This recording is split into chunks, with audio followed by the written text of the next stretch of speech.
Hi, I'm Dr. Linda Mintle. Hey, thanks for listening to the Dr. Linda Mintle Show. Faith radio podcasts are only possible because of your support. Thanks for giving and for sharing with a friend. Doing life together, reaching out with hope, encouraging one another, each step along the road. You and I can make everything a little better, doing life together. Well, hi, everyone, and welcome to the Dr. Linda Mintle Show. I'm your host, Dr. Linda Mintle, the relationship doctor, and I'm here along with my co-host, the other Dr. Mintle, my husband, Norm. And every weekend, we're here, we're doing life together, and as always, we're just glad you've joined us. You know, we say doing life together every week, but the truth is we have to do life together. We're married. Well, not just us. I mean, all of us. God created us to need true. community. He made us to crave friendships and relationships. And that's really what this program's about. Yeah, and the role of the church in that, we don't talk about that always real specifically, but certainly that's where you and I have found the most community that we've had during life's ups and downs. The people that we know from the churches have been the people that have really supported and helped us through a lot of difficult We spent times. an hour today on the phone with an old friend Yes. who was a pastor and friend and mentor and president of a university and all that sort of stuff Yeah. today, just getting caught up. And it's when you talk to people like that, I think our listeners understand because it happens to everybody.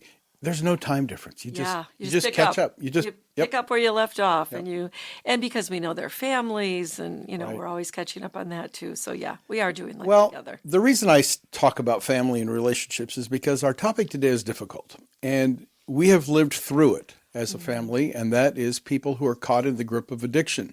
So we wanted to spend this program to talk about families and their role in dealing with an addict who's in the family. And it's a very difficult topic. It is, Norman. It affects a lot of people in the United States. I mean, so if we just look at some of the statistics, almost 17% of Americans, at least over the age of 12, battle with a substance in just this past year. Wow. So that's 17% of people. Right. And then about 10.5% of Americans also have an alcohol use disorder. It means they're drinking enough that they actually qualify for an addiction disorder. And that's just in the past year. But I think you should add that's Americans 12 years old and older. Yeah. 12 I know. years So we're old. capturing teenagers in those statistics as well. And then about 27 million Americans 12 years or older report battling a drug use disorder in the past year. So that could be cocaine, that could be marijuana, that could be, methamphetamines, it could be anything. So the gist of a lot of statistics, which can be very boring to listen to, really in this case is telling you that it's a significant number of people in our culture who either have a problem with addiction, are battling addiction, and then you think about all the families That's right. that are involved with each of those people we've mentioned. And for us, it was personal. My brother Nathan died from drug addiction at the age of 49. He left 3 boys without a father. Yeah, and it may be surprising to people because you're from a missionary family. Right. So your brother was raised on the mission field. Right. But he was also raised with a dad who was absent most of the time. Not that we're blaming my dad for all of this, but my dad was gone because his work called him away from the home. And as a consequence, we all bounced from country to country, from school to school. And he didn't cope with it the way, there were 4 of us. He coped with it differently. Mm-hmm. And I think part of that issue is, back then, missionary families did not get a lot of attention for what was going on with the family and the emotional needs of the kids and how kids were coping.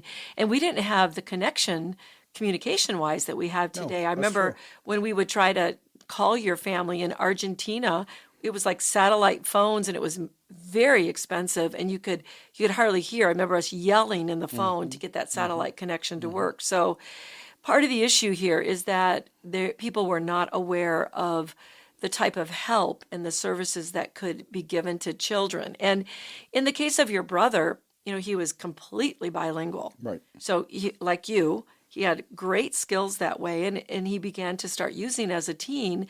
And unfortunately, those bilingual skills were used in ways that were not healthy Right, because he could buy and sell drugs and make money. and then learned that he could make money, and he did that. And then over the years as an adult, he'd go to a few rehab programs, but he just couldn't stay sober, and we didn't understand what was going on. Yeah, and the time that we were learning more about addiction during this time, we would bring up some things to your parents, but they were very much in that enabling mode that so many families that are listening to us now can understand, where you love that person, you want to help them, but sometimes the help is not really helpful.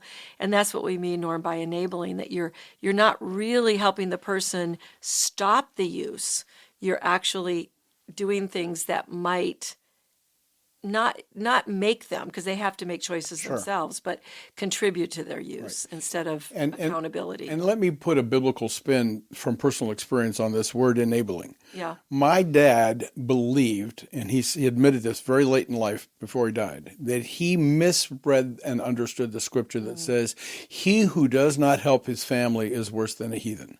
And he believed he was doing everything he could to help. What he was really doing was what we now call enabling. He was giving him money. He was helping him do things that were contributing to his addictions. Yeah, and again, the heart was good. He wanted, I mean, he was a missionary. His whole purpose in life was to bring the gospel to people and get them saved. And so he wanted to rescue his son, which is one of the things that, we need to talk about in this show, about good ways to do that and not so good ways to do that.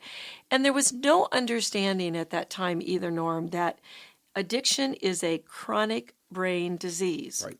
So one of our goals today is to talk about the relationship between families and substance use, and understanding that, yes, people make choices to use substances, but once they continue to use on a regular basis, it becomes compulsive and the brain changes. Right. And then it becomes a brain disease.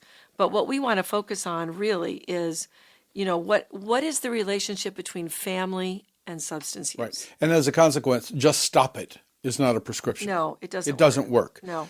Because we know that some families are more likely to develop problems with substance abuse than others.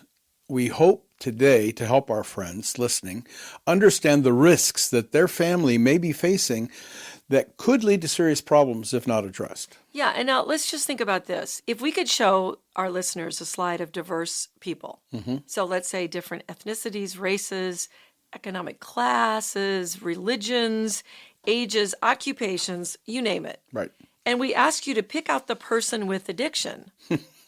It'd be impossible. Impossible. Because the fact is that addiction can hit anybody, given the right set of genetics, which we're going to talk about, circumstances, and life choices. And all that's true, but so many people still have this very negative image of the addict as this homeless person on the streets who's smelly and gross and begging for money.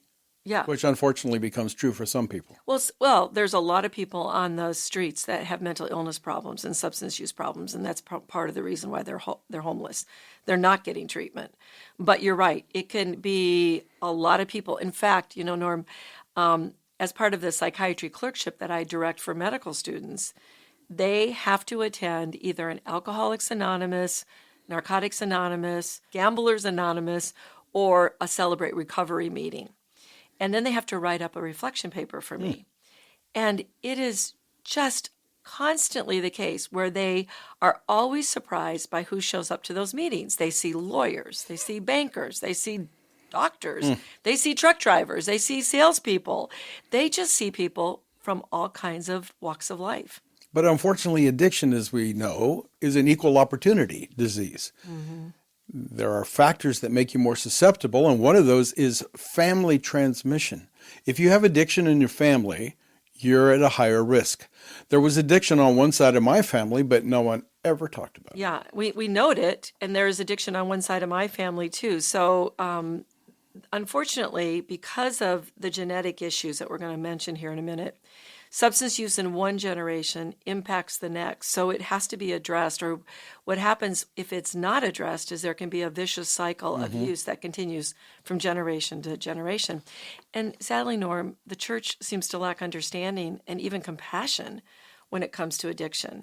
It's not about willpower, weakness, sin in your life, or a lack of faith, as so many people think. It's much more complicated. And yet, you're right. That's what we hear all the time. People in the church have created a stigma and have cast judgment, which then drives the person who's struggling away from the very source of help that they could have, which is the church. Yeah, and I remember author Philip Yancey tells the story of a friend who struggled with alcoholism.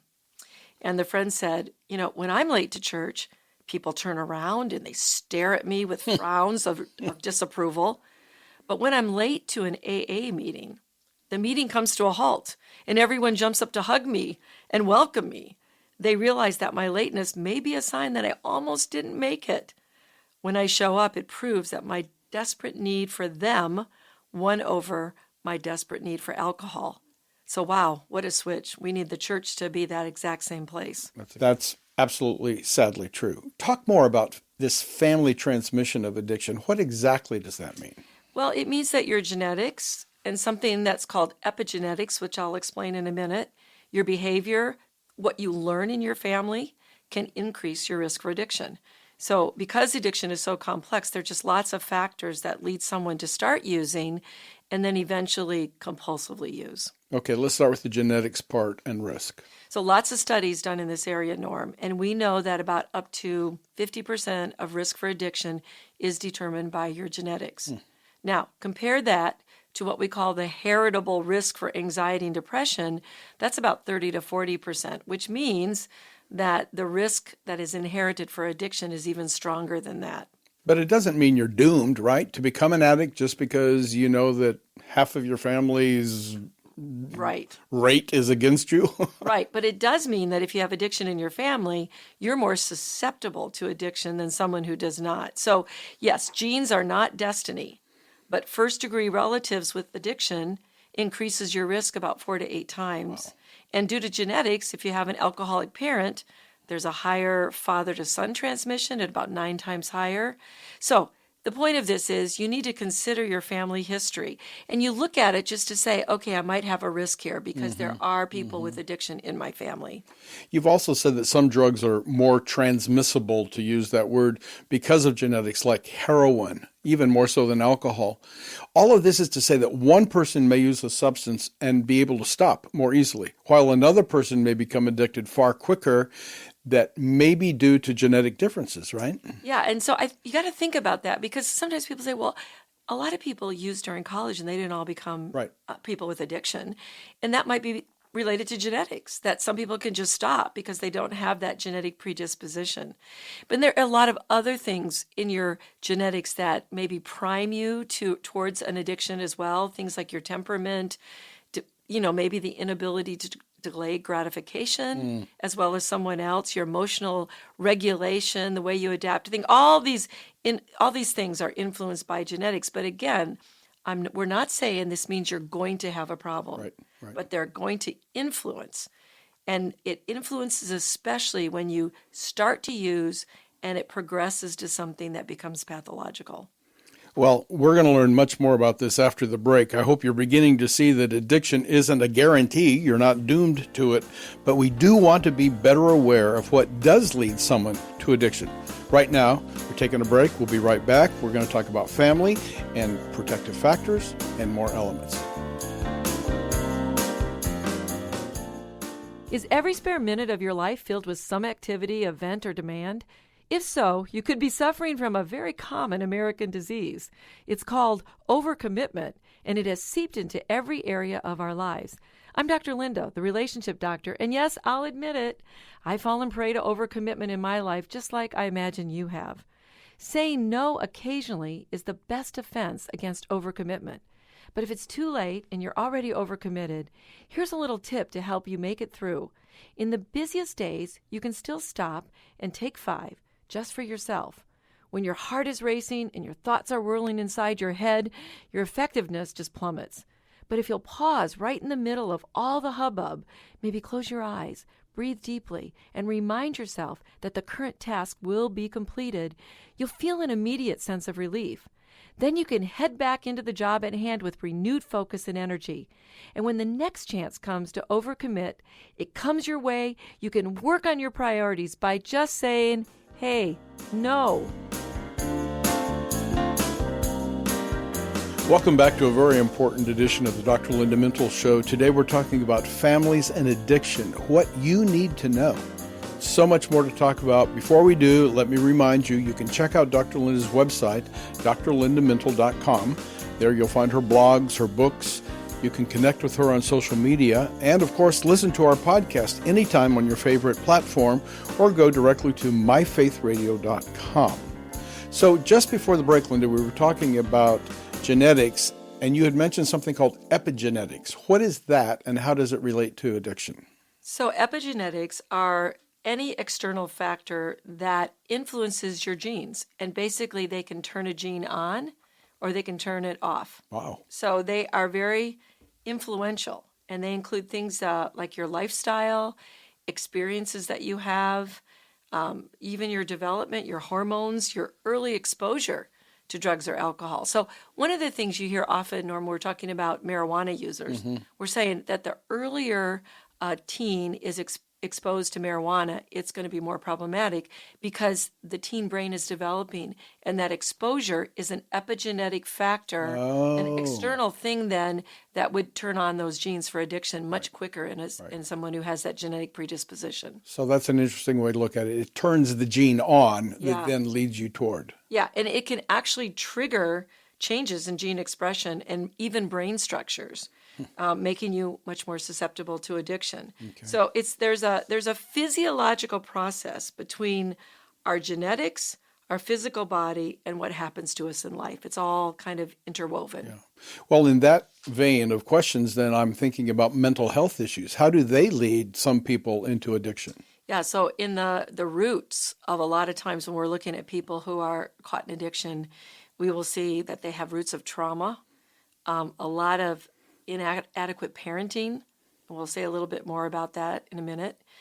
They could have some other mental health disorders like anxiety or depression, and even your social support system. That can influence, because if you don't have good support, and let's say your family's all disconnected, that would be a lack of support in your family.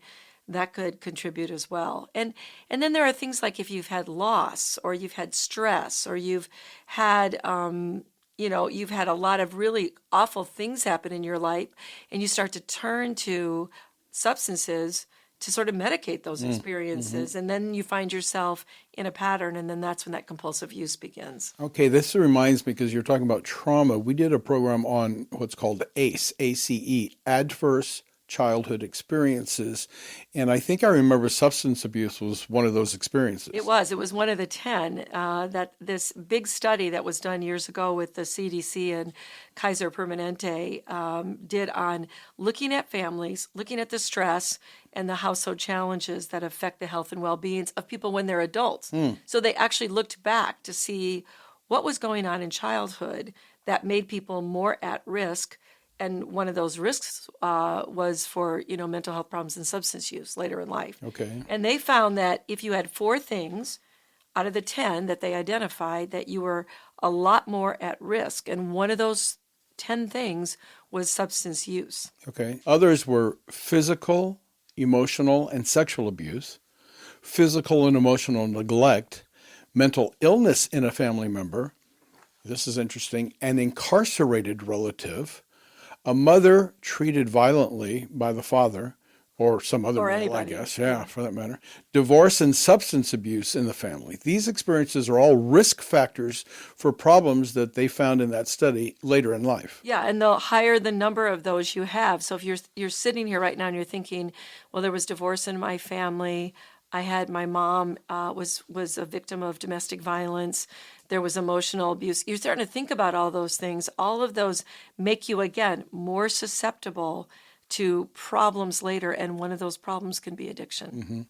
Well, it seems then that one of the most important factors in looking at someone who may be prone to addiction is how in tune their parents were with their needs as a child and how healthily they responded. Yeah, and this is where we really can do something with prevention with families, right? Because when you're in a family and there's a lot of good, positive relationships in that family, people are present, people are in tune with your emotional needs, this forms what we call a secure attachment with a child.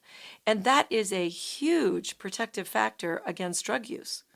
If the brain doesn't get security, if it doesn't get nurturing, if it doesn't get some type of emotional attunement, then children just don't do well, Norm, and then they look for it in other places. This is why you start to think about, well, why would a child be attracted to a gang? Well, maybe they're getting some community in that game, in that gangs. People are looking at them and they're belonging and they're getting something. And then there's the whole piece of the fact that when you use drugs, you feel good and you can escape from a lot of emotional pain. So we hear the phrase present, but it seems now that parents must be present and consistent with their parenting. Yeah, and I think that was one of the issues that you acknowledged early on with your brother, that because of your dad's job, he was gone just a lot. And it was hard on the family it was hard on your mom, it was hard on all 4 kids, and it really, I think, contributed. We're never going to say he's responsible, but it contributed to that thing. And then in the middle of being present, you have to provide rules and structure and make sure that kids feel like they're loved. And even some really basic things like having children get good sleep and giving them good nutrition. And then by example, teaching them how to be self-controlled. And we know that that's a fruit of the Spirit right there in terms of our spiritual lives. The message here is that nurture does trump nature. So it's got to be there as well. So that environment. But in families where kids hear things like, you are no good, you'll never amount to anything, or children whose parents are always getting high or using dope to cope, they're at risk, right? Yeah. And again, one of the most important factors is when parents are in tune with their child's needs. So if you're getting high as a parent, you are not paying attention to what's going on with your child. If you are not there, you can't see what's happening.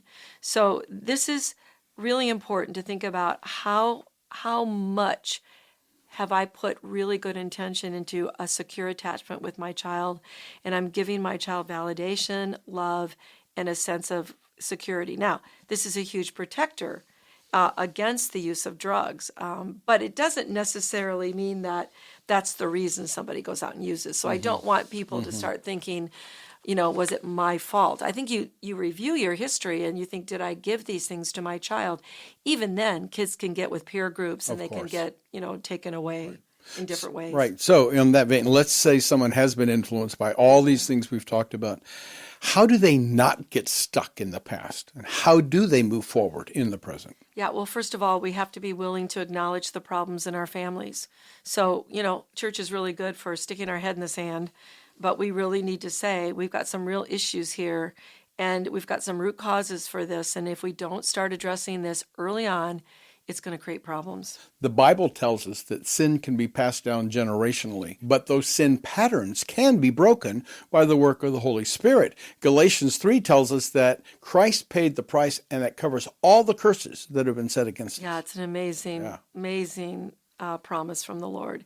So identify your generational sins, then realize that they don't automatically have to be permanent. They don't have to just, pass down and you never can get rid of them. You can break their power through repentance, rebuking those things, allowing God's Spirit to work in you. And while you can't change your past, you can allow that past to inform your future behaviors, choices, and thinking. Yeah, and you might have to learn new family patterns, and you might have to practice new habits in your family, but be committed to the work and allow yourself to be accountable, which means rather than use, you've got to develop new coping skills. That usually takes time.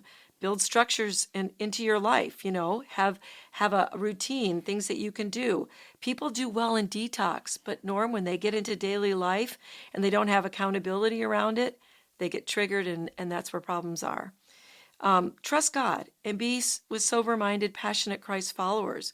Remind yourself you're not a victim of the family line, but you're free to make different choices. So in summary, be aware of your genetics and family patterns, address them to prevent or stop substance use, and then trust what 2 Chronicles 15:7 tells us. But as for you, be strong and do not lose courage, for there is reward for your work. That's good. Well, that's all the time we have today. Many thanks to my co-host Norm Mintle, who makes the show a conversation, and to our technical producer, Katie Sims Wilson. From all of us here at Faith Radio, hey, we'll talk to you again next weekend. In the meantime, remember, we're doing life together, and it's better, and you don't have to do it alone. Doing life together. Hey, thanks for listening to this conversation from the Dr. Linda Mintle Show. These conversations are available because of your support. Become a supporter now at myfaithradio.com. Please subscribe to the podcast so you don't miss any episodes, and share it with friends so we can live life to the fullest, walk confidently, and find healing and hope.